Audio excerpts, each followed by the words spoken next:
This podcast is presented by Zach Labs, Cosbon, the instant costume adhesive. Have you ever had issues using materials to build cosplay costumes, theater props, or everyday repair? We have the solution you've been looking for. Zach Labs proudly presents our latest product, Cosbon, the instant costume adhesive. What you get is a 8.5 by 12 inch sheet. You simply peel off both sides much like you would double stick tape, except this isn't that. This is our patent-pending microfiber infused adhesive that has a tensile strength of up to 100 pounds. This unique adhesive sheet is instant, and boy, do we mean instant. Activation is different than other products, as ours works purely by pressure.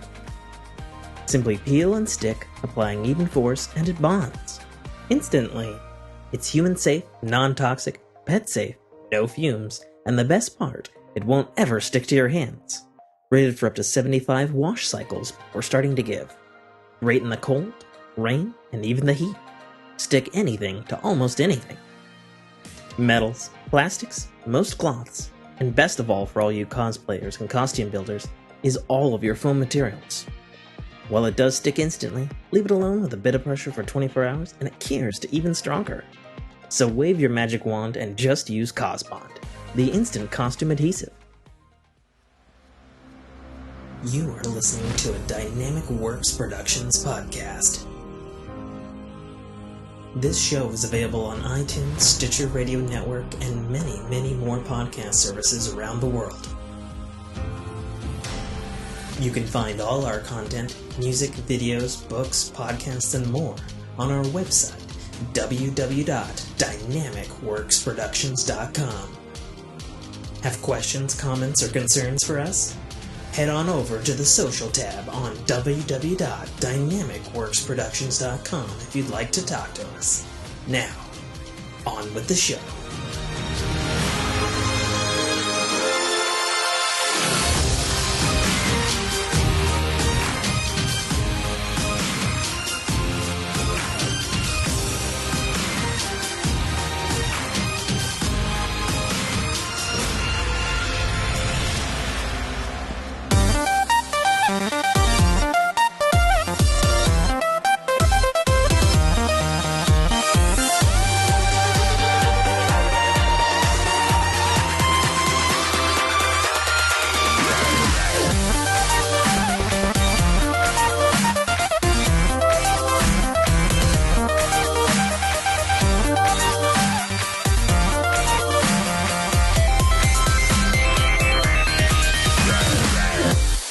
Fork fam, and welcome to a very special episode of the Fork in Your Ear podcast.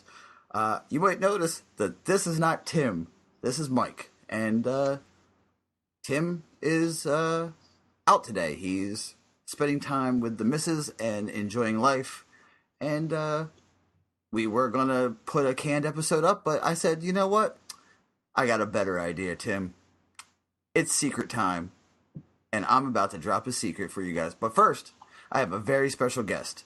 Joining me today from the icy north that I just discovered that he is from Canada. James, welcome to the show, man. Hey, man. It's a pleasure to be here. So, Canada? You're from Canada? Yeah. Yes. I just discovered that about you a second ago when we tried to connect on Skype. Yes, indeed. And yesterday I discovered a very, very cool little thing, little tidbit about you, that you were studying marine biology. Yes, currently studying biology, taking a marine biology course at the moment, which is probably one of the best courses I've taken yet so far. It's been really fun, really great. See, that's actually cool. Like, what got? I'm just going to jump right into it. What got you into marine biology? Like. It's really just been biology in general. Since I was really young, I had a just affinity for wildlife, really big passion about that. I think part of it was I used to get to stay up past my bedtime when I was younger, as long as I was watching Discovery Channel. And that was back when it was actually good. You know, they had the wildlife episodes on. You're seeing lots of things like that. Mm-hmm. And just ever since then, I knew that's what I wanted to do. I wanted to go out there. Out into the world, and I decided to go into conservation biology mainly, and that's kind of what brought me down here. Okay, what is conservation? I mean, obviously I know what conservation and biology is, but what does that entail? Well, basically, I mean, it just entails, a big part of it is understanding, any organism depends on its environment. So it's figuring out ways to make sure that, other animals especially have those environments to survive in, that they're thriving, the ecosystem is working as it needs to be. And so it really goes into a lot of just learning about how life works in order to help preserve it. Okay. That is really cool.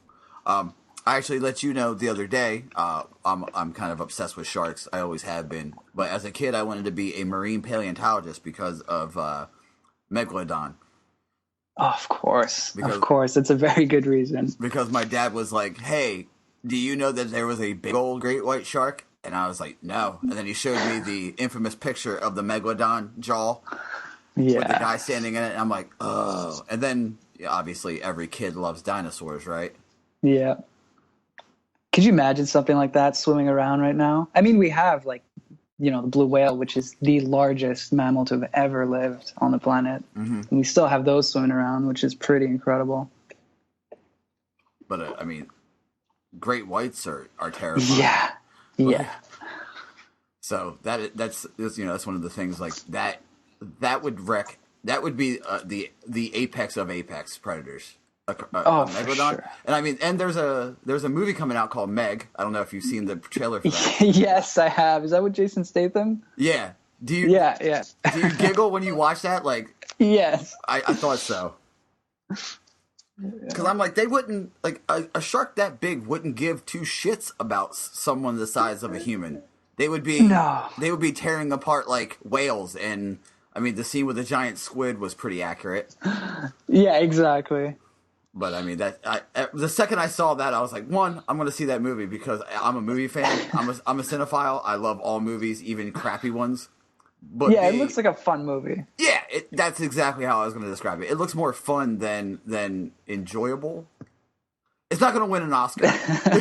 You never know. Yeah, that's true. With the world we live in and the movies that's been going around. Yeah, that's true. So, once again, I'd like to thank you for coming on. And a little backstory.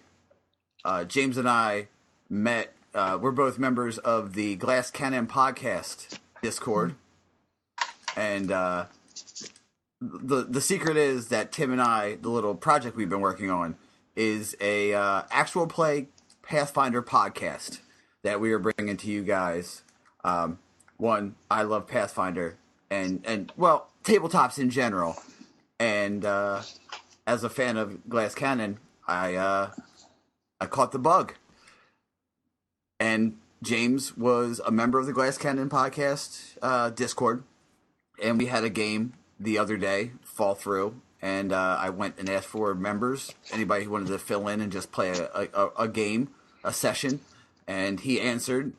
Things happened, and technology kind of held us back, so that's something.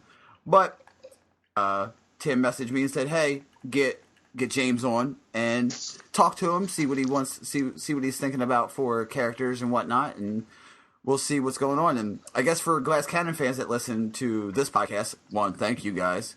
Good taste in podcasts, by the way. And two, I guess this would be our version of Cannon Fodder. So, James, how long have you been tabletop RPGing?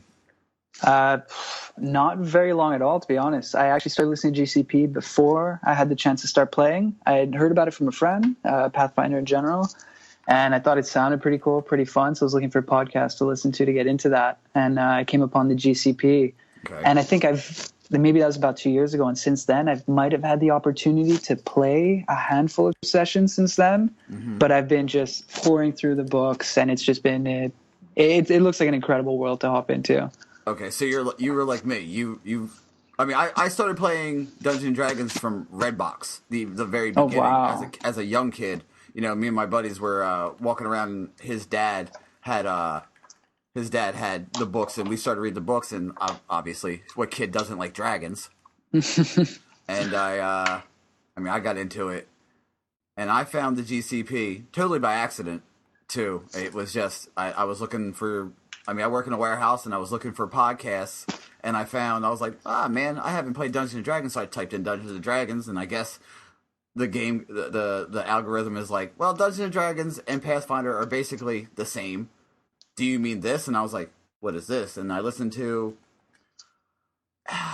episode 22, I believe it was. So I started midway through, and then I started from the beginning. And I've been listening ever since to all their podcasts, Patreon supporter, all that good stuff. And I too am obsessed. I realized how much I've spent on books, and I don't want the missus to know. So, what brought your interest into Pathfinder? What brought my interest into Pathfinder in general? Yeah, I mean, part of it was just it sounds like the role playing aspect really is what really interested me, and just the fact of having this sort of cooperative narrative, just creating this world that you get to make, live, and breathe, and then inserting yourself into it and seeing how it reacts to you after. I just thought that was such a fascinating concept. I mean, that's probably the best answer one could ask for to hear. It really is. It's the perfect answer. Do you listen to any other actual play podcasts? I listen to a bit of Critical Role, and I've I've sort of checked in on a couple of other different ones, but really, GCP tends to be the one I just kind of stick to. Like, I think I'm re-listening to the original GCP podcast, and I think I'm at episode 105 right now. Okay, so right after the Lork incident. Yeah, exactly. Right after the whole 3-part episode 100. Yeah, the reason I'm not going super spoily is because Tim isn't caught up, so I know. I know he's going to listen to as he edits, so I just didn't want to. I didn't want to spoil it for him. Let's put it that way. Okay, good to know. I mean, we can be vague. We could tiptoe around the subject. Yeah, we could definitely tiptoe a little bit, and I mean, I might do the editing that way. Tim doesn't have to help him out, because we're a team. We played like I said last night. I I told you in our pre-show I DM'd for the first time in about 3-4 years the other night, and I got the bug. I got the bug back. Tim usually is the one who is going to DM the AP we're going to run, which is Second Darkness. Oh, very cool. Yeah. We were trying to debate on which one to do, and I mean, Giant Slayer sounds like the coolest one, right? Yeah. Yeah, it does sound really fun. Giant Slayer, but I've listened to it for so long, I know the beats, and I want to be surprised. Same here, exactly. You know what I mean? So that's why. And then I think Skulls and Shackles was the second place. Was the one that we also were considering doing, was Skulls and Shackles. But I listened to an actual play podcast that plays that. So I was kind of like, well, it's shit in one, piss in the other type of deal. Yeah, it kind of spoils it. Yeah. And it was that podcast is the Called Shot podcast. I don't know if you've ever heard of them. I have definitely heard of it. Yeah, it's very good. Like, that's another one for me to check out then. Yeah, absolutely. It's definitely another one for you to check out. It's super fun. So we've talked a little bit in DMs about your character. Why don't you tell me more, and then everyone else, what you're considering playing? Oh, sure. Okay. So I'm considering playing right now a druid. I see her as a human druid from the Mwangi Expanse. Do you want me to go a bit into kind of character, concept, backstory type of thing? Only what your character what the listener will know of. Basically this is like the intro for her. Okay. Yeah. So I mean, she comes from, like I said, the Mwangi. She was on a rite of passage. Going on a rite of passage, and while she was ambushed by members of another tribe, saved by a leopard. And sorry, give me a second. Fine. Yeah, I got it here. For those that don't know, the Mwangi Expanse, for you non-Pathfinder listeners, one, get in on that Pathfinder love. Two, the Mwangi Expanse is like the Congo. It's like deepest Africa type. It's a lot of jungles, and there's weird creatures, and think rainforest, jungle, deep jungle type of thing. Yes, exactly. Yeah. Exactly. But say yeah, exactly. Not a lot of people, the way I think of it is this will be the first time somebody might hear of the Pathfinder system or anything like that. So I kind of wanted to be a little bit more descriptive. But that's fine. No, good to know. Very true. Yeah, so she comes from this, exactly. So this sort of African jungle, deepest jungle sort of expanse. And there are a number of different kind of tribes in there. And as I was saying, she was on a rite of passage for a tribe. She's, I see her as sort of the daughter of a shaman of her tribe.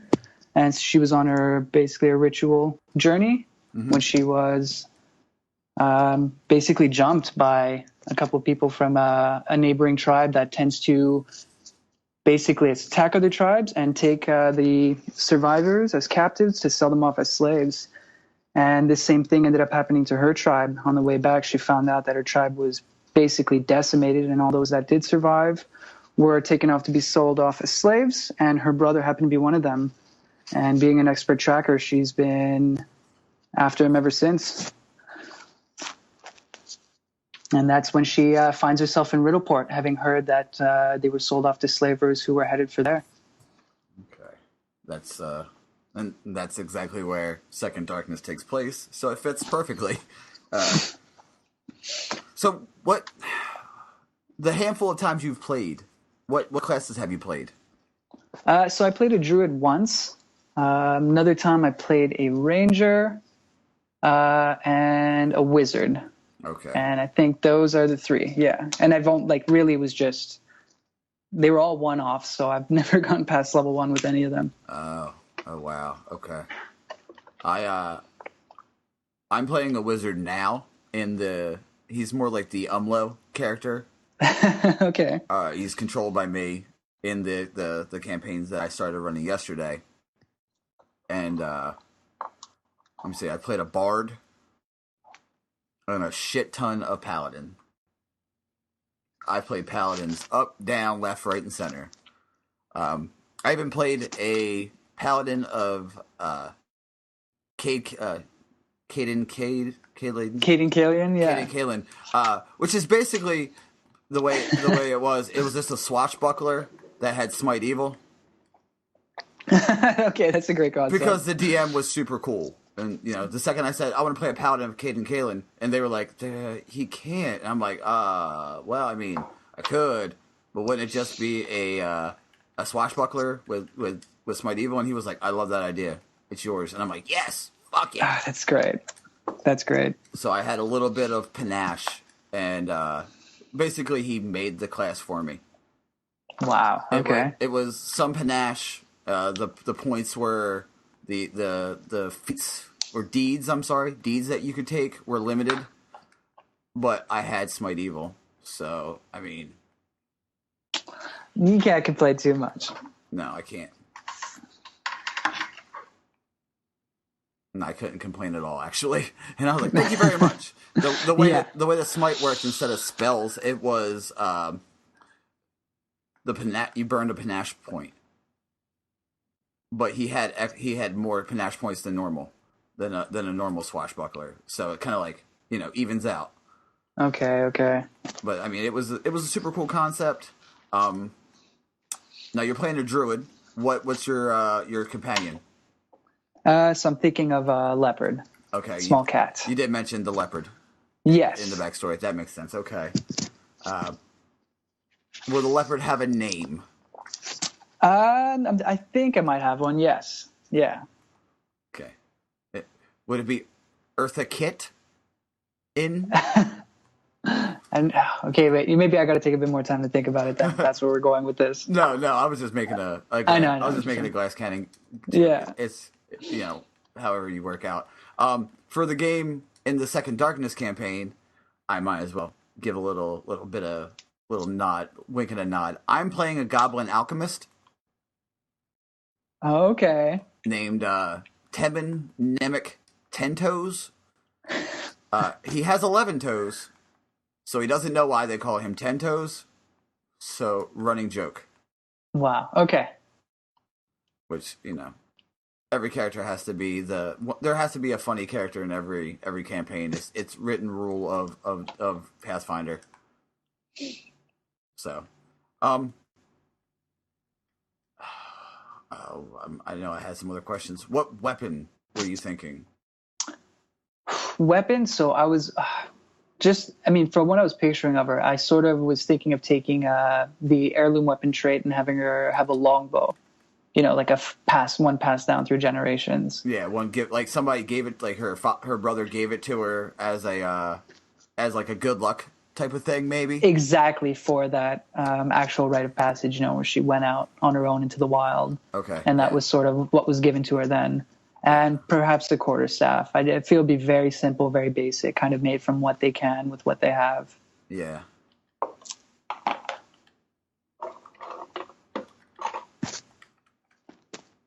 But yeah, that's a great. Yeah, I love when role players get together and they're like, we bounce ideas off each other. You know what I mean? Or like the idea I had, you were like, yeah, that's actually what I was gonna do. It's like, hell yeah, that's exactly what I like to hear. A little bit also, I am doing I'm currently writing a homebrew campaign myself that I'll be running. Also, side of the modules that we're running now, and I am 38 pages in. Wow! All right. Yeah. So those that don't know, when we say AP, that's adventure path. Think of a written out campaign, story beat by beat, encounters, traps, that, all that. So, and I'm super into the idea, and we have made quite a little group already in our Discord, because we played, like I said, I played last night, and Tim and Jessica had to bow out, and we went back to the Glass Cannon Discord. I'm not going to stop giving them guys plugs because it's a great community, and we had 2 other people join. And I mean, we have a rotating group basically now. I mean, we have the group that's going to do the AP, and then we have fill-ins, one-shotters. We have all kinds of stuff. So that's great. What? I mean, you said you listen to Critical Role, right? Yeah. I just fully caught up to the first campaign this week. Okay, I still haven't caught up to the full campaign. I think I got pretty far in, and then when they came out with the second one, I started listening to that a little bit, and then I got pulled back into GCP. Yeah, that's what happens. Like, there's always there's a, I don't want to say a hierarchy, but there's a hierarchy for sure of certain people like listening to Critical Role more, and you can say whatever you want. Role playing RPGs are RPGs, tabletops are tabletops. I don't care if it's D&D or Pathfinder or whatever. If you listen, and we're all tabletop RPG fans. Let's just be honest, right? Yeah, exactly. And it comes down to the story you tell when you do it, really. Like that really tends to be the biggest draw, depending on whatever system you're going to play, is the story you're going to tell with it. And that's also one of the coolest things about Pathfinder or D&D. It's the fact that you're all together telling a story. Sure, there's a dungeon master or a game master or whatever you want to call him, but it's 100% everyone's together in this, and it's super fun. Do you console game? Do you what do you do? Used to a bit more. With school and stuff, I haven't been as much lately. I play a bit of guitar as well. So when I'm not, doing the school thing or listening to GCP or anything Pathfinder related, I'm usually playing my guitar. Very cool. How long have you been playing guitar? Let's see, about 14 years now. Oh, wow. Okay, so you're probably a shredder then. A little bit. All right. Let me think. What else? What else can we bring up? I know you're in school. What shows do you like to watch? What movies? Shows and movies, man. I haven't even been watching very much. Like, it's been quite a while. Yeah, I started getting into Game of Thrones, and I never got past the second season. So that's something I'd like to get back into and start watching again. Oh yeah, wow! Especially with the next season coming out. That's it. Yeah, and I always hear great things about it. I mean, it's right in there with all my other interests. I just never take the time to do it. Other than that, like Stranger Things, definitely when it came out, watched through all of that. Watched a lot of the Marvel shows. You know, Jessica Jones, Daredevil, Punisher, Luke Cage. But other than that, yeah, not much TV either. Did you watch Altered Carbon at all? No, I haven't. I did see that there, and it looked pretty interesting. And I've clicked right by it a couple of times. I never watched it. Oh, it is stellar. I think I'm on my 4th or 5th watch through, and every time you watch it, you see something new. Okay, well, I think that's all I needed to get into it then. Just another review. Yeah, it's super good. It's intriguing, like just the way everything plays out. It's excellent, and I mean Netflix is really doing a fantastic job. With everything. Yeah, with everything that they do, Netflix is like, oh, cool. Yeah, we're just gonna do this here, and we'll see what happens. That's it. I think Black Mirror is another one I need to watch as well. See, I find Black Mirror hit or miss. Really? Yeah. There's some episodes I'm like, this is great. And then there's some episodes I'm like, man, okay, this is a tough watch. Really? Yeah. I mean, you know, that's like a to each their own type of show, I think. That's it. Maybe that's part of the appeal for it too, right? To have those different, very different episodes every time. Mm-hmm. You kind of, maybe you're reaching a wider audience as well too, or maybe you're alienating more people, who knows? But you never know. What's your favorite movie of all time? On the spot? I mean, If there's a movie on TV and you're flipping through the channels and you see it on, no matter where it is, that you'll watch. Huh. And anything from the Lord of the Rings trilogies is probably going to be up there. Those were fantastic. I think that's all I can think of off the top of my head right now. Little bit of fun fact. Did you know that Viggo Mortensen, when he kicked the orc helmet, broke his foot in real life? Yes, I remember. I have read that. Yeah. When he screamed, that was actually him shattering his foot, and then he realized his foot was shattered. Oh boy. Yeah. See, for me, it's Addams Family. Of course. Conan. Any of the Conan movies, even the new one with Jason Momoa. Fight me if you think it's wrong. To be honest, I haven't seen any of them, and I know that's probably sacrilege. Yes, Ooh. Yes. I could get on it tonight. No real rush. They're not going anywhere. That's true. I would say start with the Arnold Conan because they're the better of the three. But I do have the Conan the Adventurer cartoon series as well. I don't know. How old are you, if you don't mind me asking? 26. 26. You might remember it. I do. That okay. I do. Like I've definitely seen some of it. Okay. Yeah, it was on. Whether it was reruns or not, I'm not sure. Yeah, it probably was reruns. Yeah. More than likely, it was definitely reruns. Yeah. Yeah. But when I went to Wizard World Comic-Con and I saw that they had it, and I was like, yep, I'm gonna buy this. And then I bought my girlfriend Cat Dog, and then I bought the Beetlejuice cartoon. Oh, nice. Yeah. And it was one of the most amazing experiences. I do love Comic-Con. I'll go every single time. It's super fun. Yeah, it's something I've been thinking about. I never had the chance to, but the more I hear about it, the more I definitely wanted to go take a look. Yeah, for sure. Go. It's an experience. I mean, even if you're just marginally a fan of comics, it doesn't matter. It's because nerd culture is so prevalent now and popular that it just. I mean, you'll see fans of comics, you'll see fans of anime, you'll see fans of cartoons, you'll see Game of Thrones fans. Like, the cosplay is amazing. Seeing some of the art. Yeah, of course. Incredible. I mean, for sure, going there, you're going to find something you love. Mm-hmm. Being represented there and being shown off, for sure. Yeah, I have. Yeah, it's a great time. I highly suggest you go. Do you have any questions for what to expect? I figured I'll change this. I'll flip the script a little bit and change it. Not really. No, I'm just really looking forward to it. Like, that's really the big thing. I've been wanting to do this for quite a while and find a steady group and really get into this.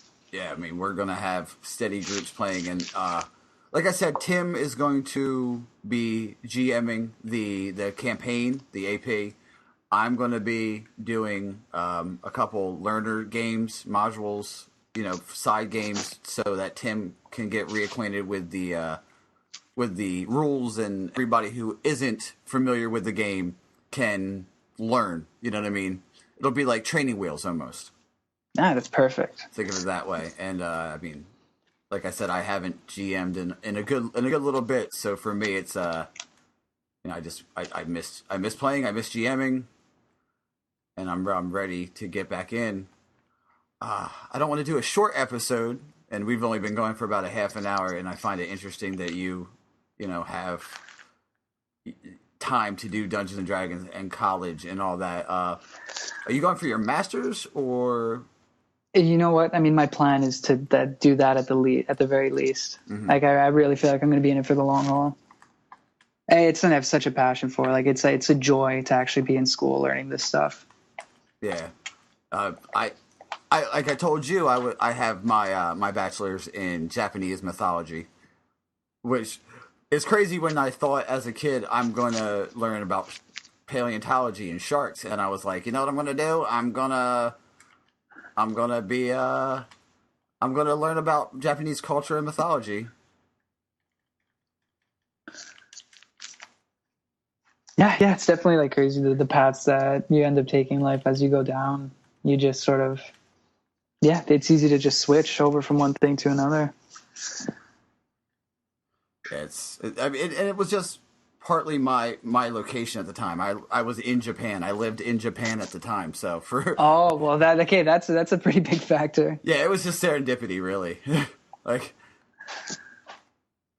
I mean, if you're gonna go learn that's the place to do it, right? Yeah, surrounded by it. Yeah, I do maybe have one question. Did you have a character concept ready?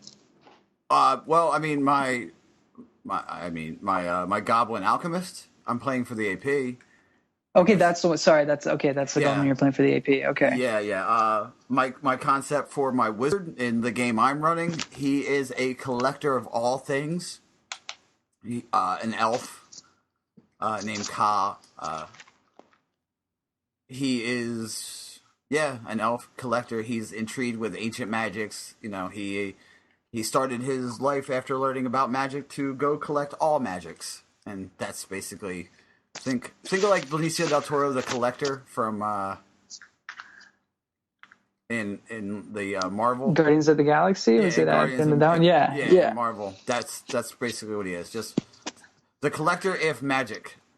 Should keep him busy. Yep. Yeah, that's exactly what it is. Definitely going to keep him busy, especially in a world where gods actually literally exist. Demonstrably exist. Yeah. I think that's the way Skid said it. Exactly. Yeah. Bold choice in a world where gods demonstrably exist. Yeah, exactly. You're an atheist in a world where you can literally see the acts of gods. Yeah. There's a good question. When you do role play, do you go full voice in? Do you do like? I try to. I definitely try to. I mean, I feel like I owe it to myself to at least try that. That's what really gets me into this in the first place. So, and just hearing the guys on the Glass Cannon podcast, it really made me decide, just go for it. Just try it out. Doesn't matter how it sounds. Just get into the character and have fun. Yeah, that's also a really cool thing about role play. Not the bone-in type of role play. That's not what we're talking about. But we can get into that too. Yeah, I mean, a lot of people misunderstand whenever I talk about role playing in like normal conversation. Whenever I'm like, oh yeah, I'm running a role playing campaign, and they're like, a campaign? Like schoolgirl? Yeah, exactly what they say. They're like schoolgirl, or like you're the dirty priest or something. I'm like, no. I mean, like D&D, and they're like, oh, okay. I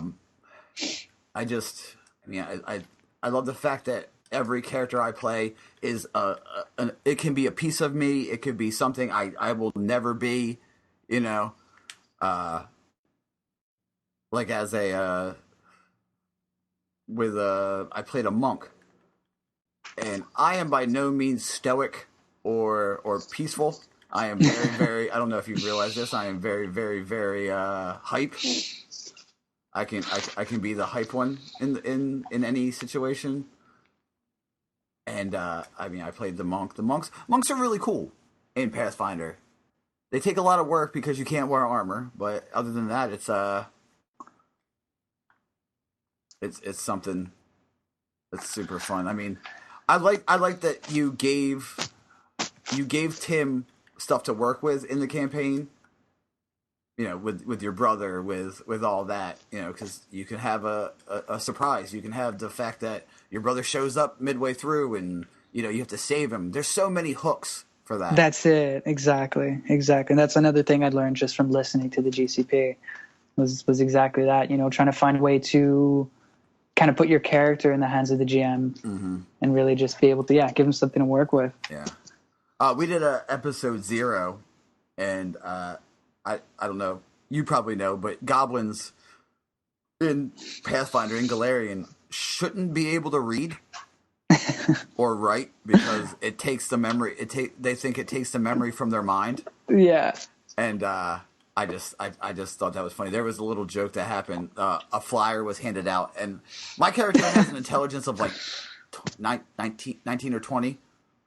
Oh wow! Okay. Yeah, I rolled really well, and luckily I had a good backstory, so that's what happened. And as an alchemist, you need intelligence. And I mean, I can read several languages and speak several languages, but the second I got the thing in my hand, I was like, I don't know what this means. Even though he really does. It's just little things you can do with characters are super fun, man. It really, really is. Yeah. But it's just man. I'm trying to think, man. I want the listeners to get to know you because they're going to be hearing a lot from you. I want Tim, when he listens to this, to get to feel like he knows you. Yeah, of course. I mean, we're going to be playing. We're going to be speaking to each other a lot. So, what alignment? Alignment. I mean, I'm thinking just true neutral, or something along that neutral line. Okay. What are you taking an archetype? I was thinking about it, and I decided, you know what, I really want to try to go just core druid on this one. Okay, because I played a druid archetype, the Sarin Shaman. Oh yes, I've read a lot about that one. That one sounds fun. Yeah, and especially with the whole Mwangi and all that, it made sense. And he had was she small? Yes. At first, she was a small Triceratops. And by the end of playing with her, I had a large Triceratops. Yeah, she was large. She was full grown, and I took one level of Cavalier. I kind of thought that's where you were going with this. So I could ride her. Yeah, hell yeah, Dino Riders. Well, why not? Yeah, of course. Why would I not ride a dinosaur? Like riding a Triceratops into battle. Mm-hmm. She was a good mount, and I used the spear, so I had the lance and the ride-by attacks and all that, and she had a gore. and I played her to I played him till 15th level, 11th. Oh wow, 15th. Okay. Yeah, high level. Yeah, I play. I've never really had a low level. Like, I mean, some APs end at 12, and that's fine. Some go to 8 and all that, and that's what I like about the modules, because you can, with the whole teaching, I can start a module at level 1, do a level 3 module, start at level 6, go to a level 8. Like, they have modules that you can basically choose your own AP in a way. Yeah, I was looking through that because I was planning on maybe, like really getting the bug. I've been wanting to also GM just to be able to get to play. It's harder to find a GM around where I live anyway, so it'd be much easier if I just decided to GM it, and that's it. That looks like a really fun way to do it. Is just you make your own adventure and you pepper it with all these great modules. I'm about to say, not in our group. No, we're a group full of GMs. That's the issue. Because I mean, Tim's an author. Okay, yeah, I think you mentioned that. Yeah, he wrote a book, Citadel: The Arrival, available on any Kindle or iTunes bookstore, for the low price of $2.99. There you go, guys. There you go, Tim. There's your plug for you, bud. Hey, great plug. Yeah. Yeah, it's like I just got the bug and started writing the AP when I got home from work after I took my shower to like wind down. If that makes any sense, like I write for 2 hours a night, and it helps me calm down from work, get ready to go, get ready to go to sleep. Because playing video games used to be the way I do it, but I end up getting super, super like revved up, and being revved up is not what you want to do for before you go to bed. Yeah, I used to do the same thing all the time too. Exactly. Yeah, and my girlfriend does not appreciate me screaming sometimes.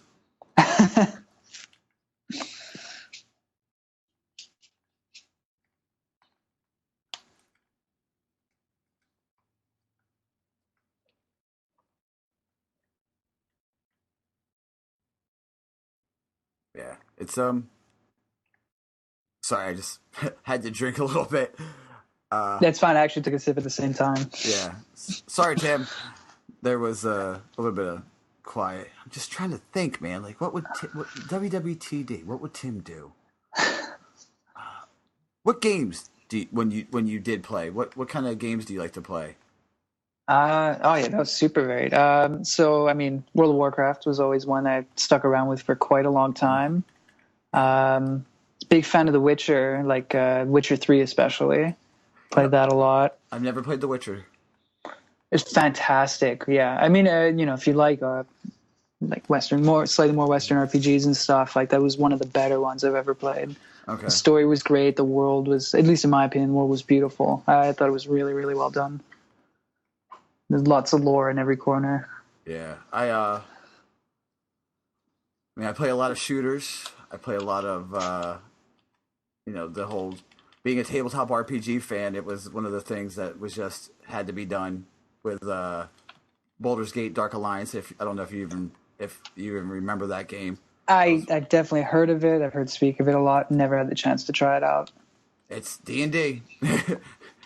You play in Baldur's Gate. You start as you can play a necromancer and all that. It's one of the most. It's a very enjoyable game. It's also on the PlayStation 2, and probably you can probably get it. Last time I saw it was one of the like super collectible one of the rare type of games. So it was a little expensive. Put it that way. Okay. But yeah, Destiny, obviously. That's another good one I played a lot of actually when I was playing. Yeah, so I'm sure you've. We did mention, I mentioned the RNG cast.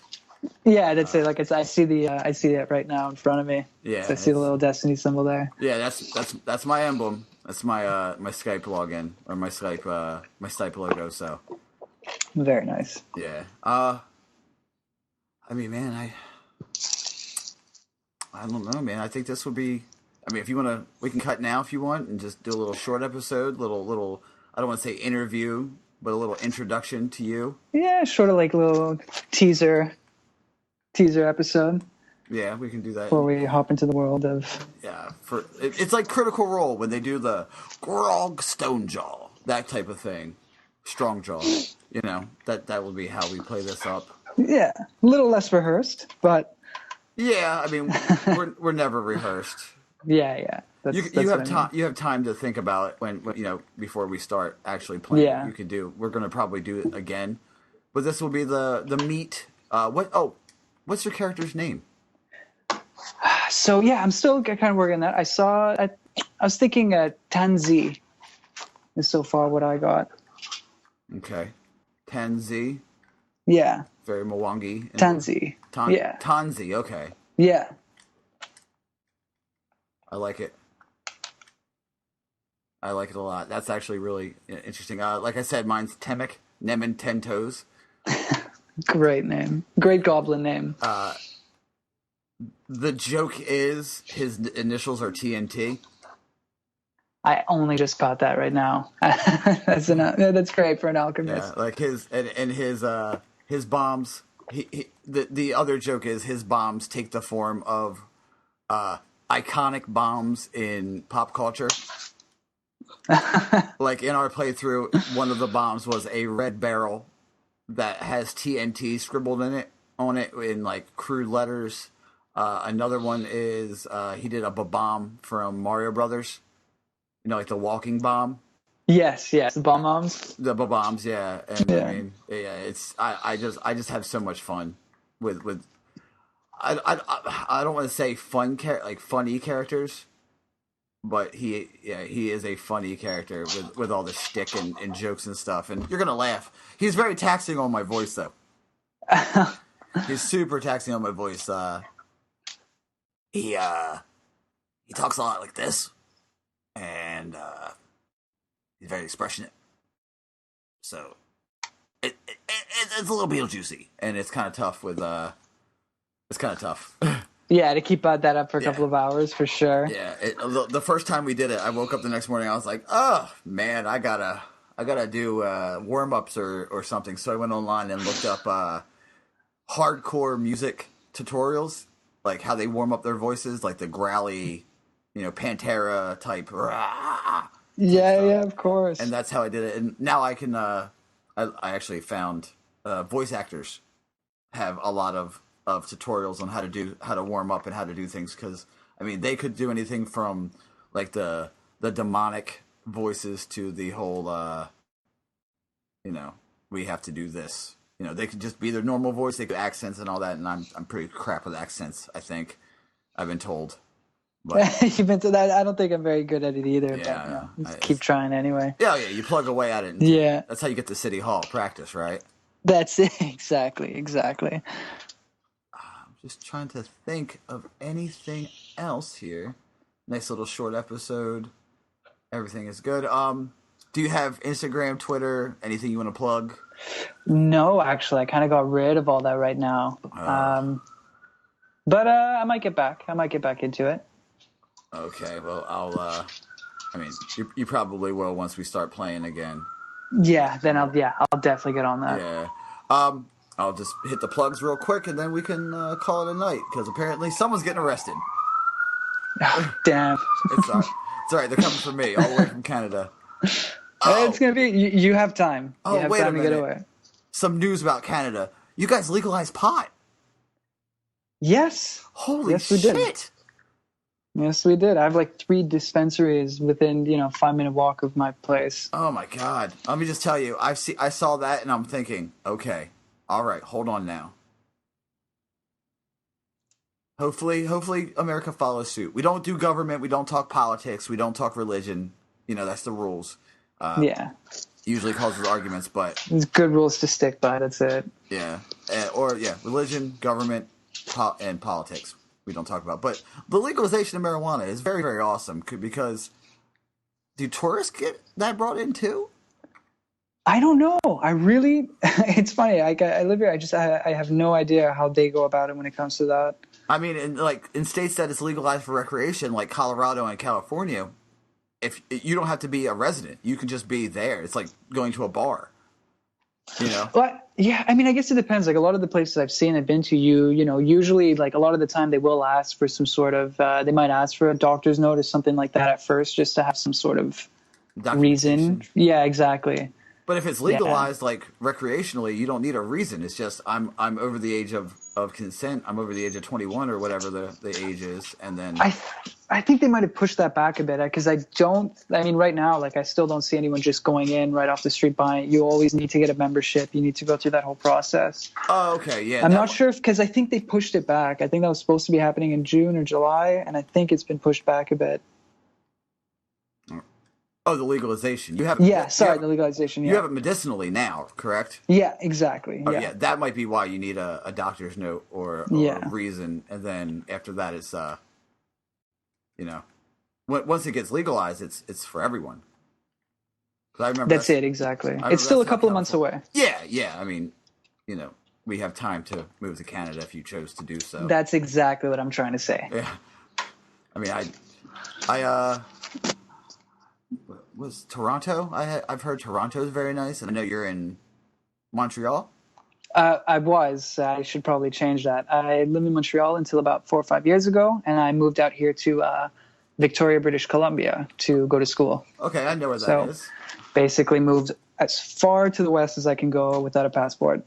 Is it I mean, I know this sounds really, really stupid, but is it super cold? Actually, in BC, at least in Victoria, no, like very mild winters. Like there's no snow. If there is snow, everything comes to a halt in the city. Oh, okay. Yeah. If like even a centimeter of snow comes down, or like that's it, everything's closed down. Unlike my town, I'm so used to driving in snow. I skidded out once, but I hit black ice and hydroplaned, turned my car. And as I turned out of it, I was drinking Red Bull. Perfectly calm. My girlfriend freaking out, and I look over and I see a lady just, sitting there looking at me, wide-eyed, mouth agape, just, what is going on? And I'm just turning the wheel to turn out of it and drinking the Red Bull. It was hilarious. It was hashtag badass is what I think my girlfriend was like. You just basically said, I'm a bad motherfucker. Yeah, you just basically shot a Red Bull commercial. Yeah, exactly. It gave me wings. There you go. So, the plugs, I'll hit them real quick. You can find this podcast on obviously you know where we are. You're listening to it, but you can follow us on Twitter, GetForkedPod.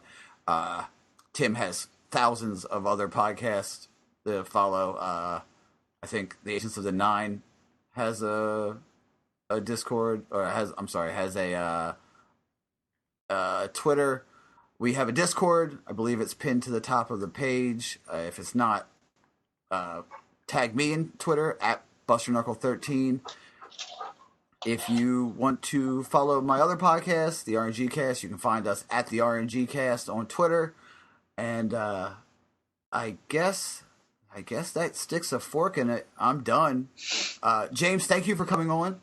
Thank you very much for having me. I really appreciate it. I'm actually excited to meet.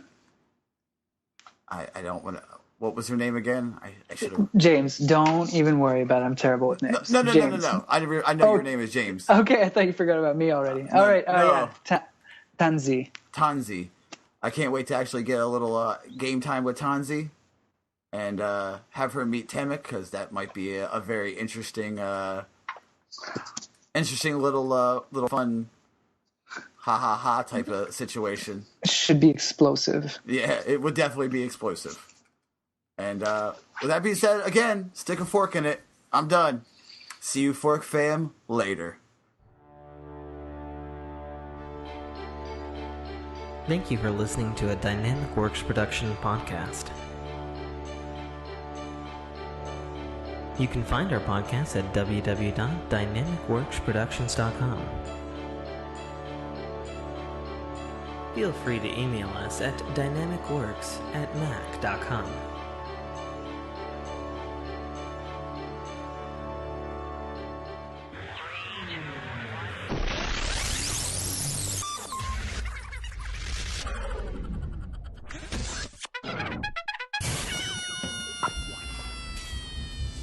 This is Dominic Armato, the voice of Guybrush Threepwood, and you're listening to a Dynamic Works production podcast.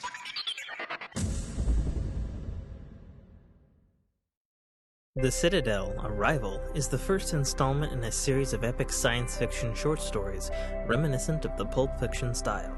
It's a fast-paced story that will take you through twists and turns that you will not expect, until they are thrust upon you with all the force, excitement, and chaos of a plasma cannon blast.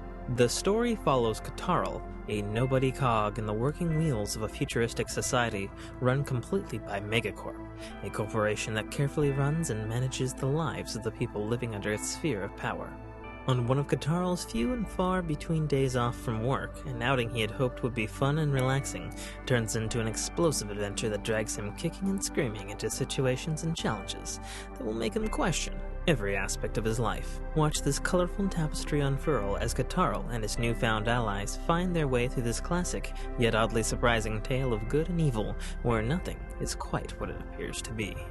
That's The Citadel, Arrival, by author Tim K. Trotter, available right now on Amazon Kindle Store and iTunes iBookstore for only $2.99.